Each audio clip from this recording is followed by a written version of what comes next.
थी पद्मनी वहाँ महारानी, तोड़ की सुनो कहानी, पद्मनी वहाँ की महारानी।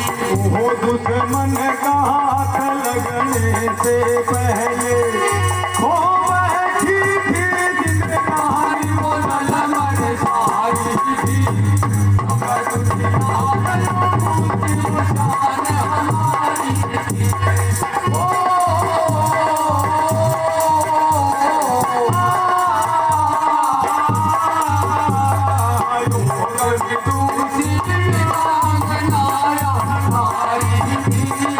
अगर दुनिया में ऊंची शान हमारी थी।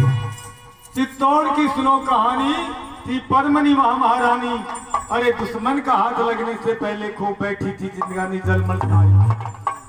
जब अलाउद्दीन खिलजी ने पूरी सेना को मार दिया, महाराज को मार दिया, तो बड़ा खुश होकर के उछलता कूदता हर्षाता हुआ महल के अंदर घुस रहा है कि संसार की सबसे सुंदर स्त्री पद्मनी को आज मैं अपनी पटरानी बनाऊंगा।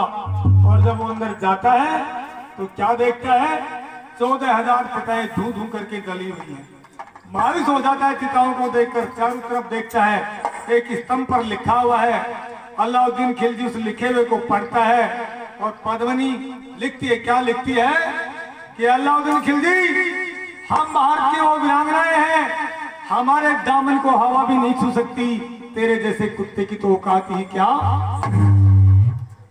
जब ये बात पढ़ता है अलाउद्दीन खिलजी घुटने टेक देता है चिता के सामने, गर्दन झुका देता है और हाथ जोड़कर प्रणाम करता है, हे भारत की देवी, मैं तुझे प्रणाम करता हूँ, मैं तेरे आगे हार चुका हूँ, तूने सही कहा है, मेरे जैसे कुत्ते की औकात नहीं जो तेरे दामन को हाथ। ऐसी ऐसी वीरांगनाएं हमारे देश में थी, तब हमारा देश का डंका विदेशों में बजता था। और अगली बात सुनिए,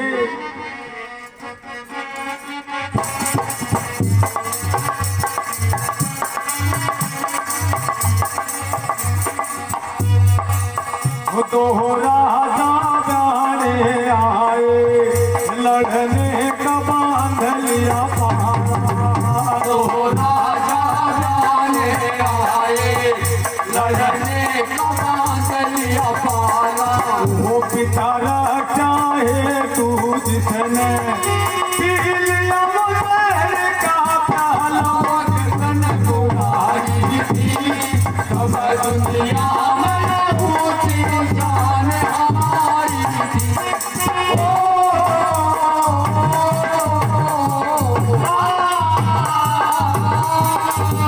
बोलो यो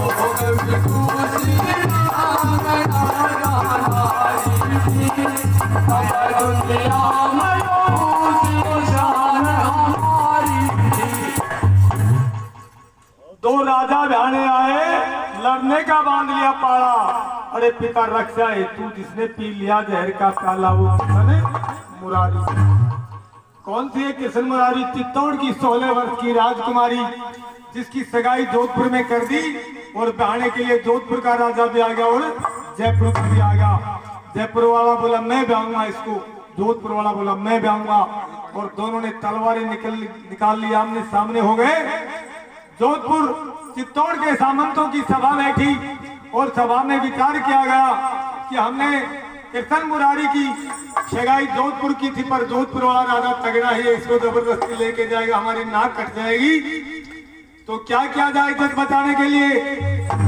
एक सामंत ने खड़ा होकर के कहा कि महाराज लड़ाई तो बहुत नुकसान कर देगी, कितनी माताओं की गोद उधड़ जाएंगी, कितनी बहनों के सुहाग उधड़ जाएंगे, कितनी बहनें बिना भाई के हो जाएंगी, और कितने ही छोटे छोटे मासूम बच्चे लावारिस हो जाएंगे, इसलिए से लड़ाई से बचा जाए तो उपाय बताओ सामंतों, क्या उपाय है। एक सामंत खड़ा होकर बोलता है महाराज एक ही उपाय है कि कृष्ण कुमारी की हत्या कर दी जाए। सभी ने प्रस्ताव पास कर दिया कि एक हत्या से इतनी हत्याएं बचेंगी तो बहुत अच्छी बात है। तो बोला उसकी हत्या कौन करे। एक सामंत बोलता है महाराज आपकी पुत्री है आप ही करें। महाराज बोला ऐसी मासूम बच्ची पर, फूल सी बच्ची पर मेरी आत्मा नहीं मानती कि मैं तलवार चलाऊं। ये सारी बातें कृष्ण मुरारी दरबार के बाहर खड़ी होकर सुन रही थी। उसने सोचा कि समस्या तू है, और राष्ट्र को बचाना बहुत ही जरूरी है। वो जहर का प्याला लेकर के दरबार में आ जाती है और पिता से कहती कि पिताजी आपको तलवार उठाने की जरूरत नहीं है, आपको घबराने की जरूरत नहीं है। इस राष्ट्र की रक्षा के लिए मेरा भी कुछ धर्म बनता है, मैं अपना धर्म निभाने के लिए तैयार हूँ, मैं अपना सर्वस्व न्यौछावर करने के लिए राष्ट्र के लिए तैयार हूँ। और कृष्ण मुरारी जहर का प्याला पी जाती है और वहीं अपने प्राणों को स्वाहा कर देती है। ऐसी ऐसी बच्चियां भी, ऐसी ऐसी लड़कियां भी हमारे राष्ट्र में हुई हैं, जिनकी वजह से ही यहाँ वीर विदुषी ब्राह्मणों ने वीरों को, महापुरुषों को, बहादुरों को, योद्धाओं को जन्म दिया, जिन्होंने परिवार, समाज और राष्ट्र की रक्षा करके पूरे विश्व में जंग का है। अगली बात सुनो।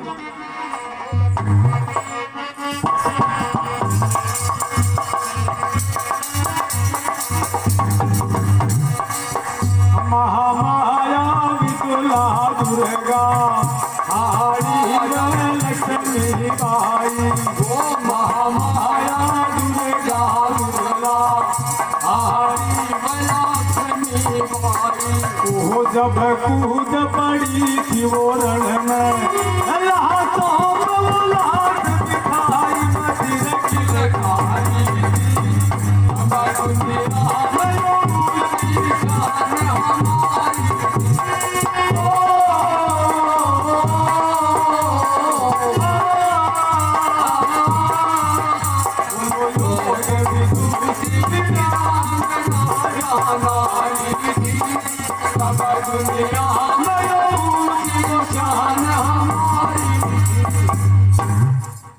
महामाया दुर्गा विदला हाड़ी व लक्ष्मी बाई जब कूद पड़ी थी रण में, लाशों पर लाश छाई मची किलकारी थी।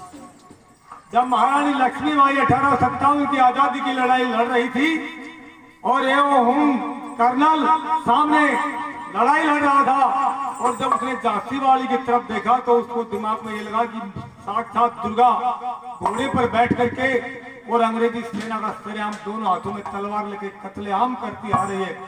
उसके इस प्रचंड रूप को देख करके और उस कर्नल को बेहोशी होगी और दस्त लग गई। और वो कहता अपनी किताब में लिखता है, ये बनावटी बात नहीं है, वो अपनी किताब में लिखता है कि मेरे को जब होश आया तो मैं एक हॉस्पिटल में एडमिट था, मुझे बेहोशी और दस्त लगे थे झांसी वाली को देख करके।